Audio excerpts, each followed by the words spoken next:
நீங்கள் கீழே விழுந்துட்டிங்கன்னா என்ன பண்ணுவீங்க? வலிக்கும், அழுவீங்க. அதோடு நிறுத்தாமல் வீட்டுக்கு போய் ஆயில்மெண்ட்டோ இல்லை பேண்டேஜோ போடுவீங்க. அப்போ கொஞ்ச நாள் கழித்து அது சரியாயிடும். ஆனால் உங்களை யாராவது திட்டும்போது உங்கள் மனசு ரொம்ப கஷ்டமாயிடும். அப்புறம் நீங்கள் என்ன பண்ணுவீங்க? ஒரு ஓரமாக உக்காஞ்சி ஓன்னு அழுவீங்க. அப்புறம் நீங்கள் கொஞ்ச நாள் கழித்து அதை மறந்துடுவீங்க. ஆனால் உங்கள் ஹார்ட் அதெல்லாம் மறக்காதுங்க. அது ஒரு முள் மாதிரி குத்தி குத்தி குத்தி குத்தி வச்சுருக்கும்.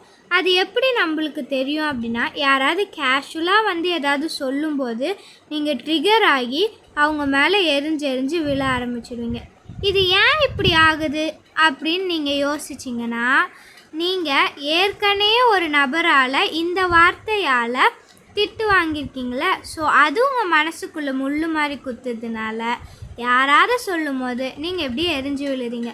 அப்போ நீங்கள் என்ன பண்ணணும்னா, உங்கள் 2 கையும் மனசில் வச்சுட்டு நீங்கள் சொல்லணும்.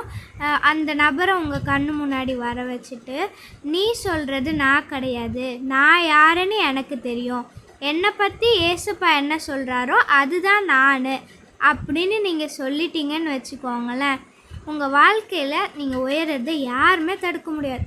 திருப்பி நீங்கள் ஒரு நாள் வெளியில் போகும்போது யாராவது உங்களை பற்றி அப்படி சொன்னாங்கன்னா, உங்கள் மனசுக்குள்ளே நீங்கள் சொல்லிப்பீங்க, என்னை பற்றி எனக்கு தெரியும் அப்படின்னு நீங்கள் சொல்லிப்பீங்க.